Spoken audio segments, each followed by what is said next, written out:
Rudy Sarabon and Phil Spencer went over there and just stood on business. At least that's what I got from the entire podcast. I just finished watching the entire 22 minutes of the Xbox official business update. I got my notes here because I'm a professional journalist. No, I'm not. But I just kind of want to give you my thoughts and let you know exactly what I just translated out of this very underwhelming podcast. But before we do that, please drop a like on the video. Thank you for clicking on the video and coming over here just to hear my thoughts. I really appreciate that. I try to take my job pretty serious as I can.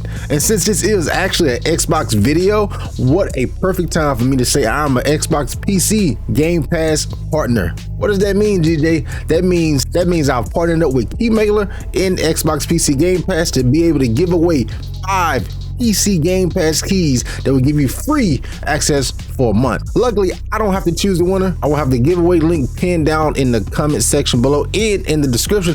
And if you are the winner, you will get 1 free month of PC Game Pass. Obviously, you need to be on PC. But again, thank you to Keymailer in Xbox PC Game Pass for doing that for the community. Now, that is not in any way going to allow me to pull my punches on this shit. You're crazy. You know what I'm saying? That's just a little caveat to get y'all in that thing, huh?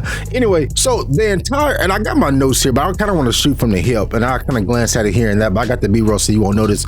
This entire thing was blown out of proportion by filthy, disgusting internet personalities like myself, YouTubers, Twitter finger motherfuckers. That's why this entire thing got blown out of proportion. It's like that saying of, well, you know, whenever you tell somebody something at the front of the class and you whisper and whisper, and by the time it get to bro in the back, the emo guy, it's a full-fledged cinema movie. And that's what happened. But for whatever reason, if you're watching this and you didn't watch the podcast, here's the gist of it. Phil said, hey man, nothing has changed. This has been our plan for the last 10 years. We want to get as many devices playing Xbox games as possible, period. So the plan was for 4 of Xbox games to come to multi-platform. They're going to PlayStation, Nintendo, whatever the case may be. And those 4 games, which he didn't name at the time, but it's been leaked for like the last few days exactly what the 4 games are, but I'll let you know what the 4 games that it's not. It's not Starfield and it's not Indiana Jones. So those are out the window. He said it was 2 larger games and 2 smaller games. So it's probably going to, and from what I've read, it's going to be Sea of Thieves, Hi-Fi Rush, as we all know, Pentiment, and Grounded. Okay. So that's probably the true story, but these leakers like freaking, you know, Nate the Hate, Jeff Grubb, I mean, whoever, and again, I'm naming them just because they're the names I always see in the headlines, not throwing in the shade at them, you know, they got a job to do.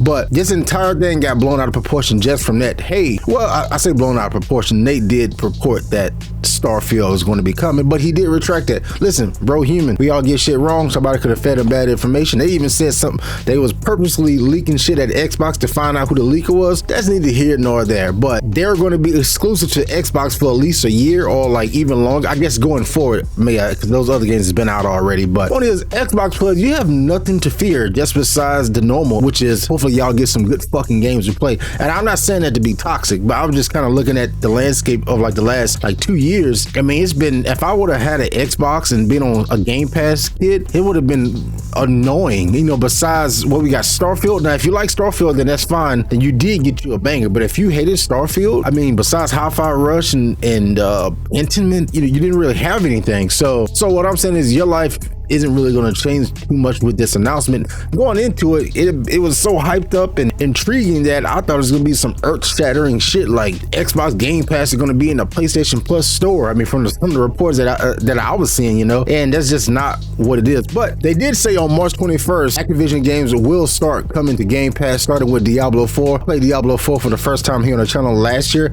I actually enjoyed myself, but if you're a Diablo 4 fan, I mean, that's a big deal. That's going to open the floodgates for a lot of other major Activision Blizzard King games that will be there on March 21st or after March 21st. So that's a W. And Phil did flex on them boys. That boy say, let me read this properly. That boy said, we're the largest publisher across the board on PlayStation and Nintendo. Like, he said that shit in passion, like don't get the game fucked up. You know what I'm saying? I was like, damn, Phil. They did acknowledge the job cuts that Microsoft did this year or last year. I think it was this year, saying that 2023 was a great year for gaming, but overall the game gaming industry did not grow. So they're in the business of trying to grow the gaming industry. And they said they do that by their goal is to try to find new players to bring into the gaming infrastructure versus recharging the same player multiple times.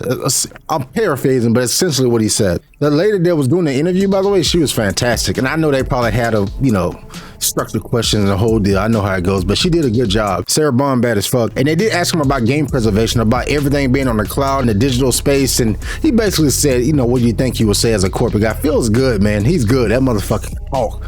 You get that corporate slang down. Listen, he rizzed me up. I like Phil. He got the whole the bedside manner. He got it down. But he basically said that game preservation was the first thing on their mind whenever they initially announced that Xbox was going to be able to play the backlog of their games back whenever they had the original conference, I believe in 17, 18, whenever that was. So, but the point still stands that if you have digital at any point in time, they can go in and flip that switch and that shit's gone. Simple as that. No way you cut it. Same thing with PlayStation. The same thing with Nintendo, Netflix, any of these digital platforms. You don't own your shit, because at any point, if you don't have Wi-Fi, if you don't have electricity, technically if you have physical, you don't have electricity. And Sarah Bond did mention that the next Xbox is going to be the biggest technological leap the world has ever seen, essentially. And they just kind of breezed over that shit. And I'm like, how much more do you want to see? Is just going to be human-like? I don't know, but I would imagine, it's going to be crazy. It's going to get to a point where it's going to be kind of disturbing when it looks better than me and you, but another conversation for another day. But overall, my thoughts is very mid, nothing ground shaking, earth shattering. Xbox players, you have nothing to worry about. You're not losing your consoles, you're not losing your games. So Xbox players, you ain't got nothing to worry about, at least from what I've seen so far. I thought it was gonna be a lot more spicy than what it was, but here we are.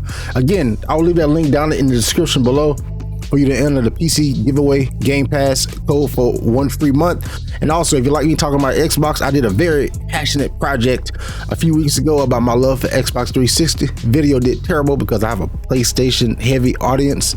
Algorithm didn't push it, blah, blah, blah, blah, blah. Anyway, if you want to hear about that on a more, positive note, check that out. It'll be right here on the screen. But until next time, happy gaming.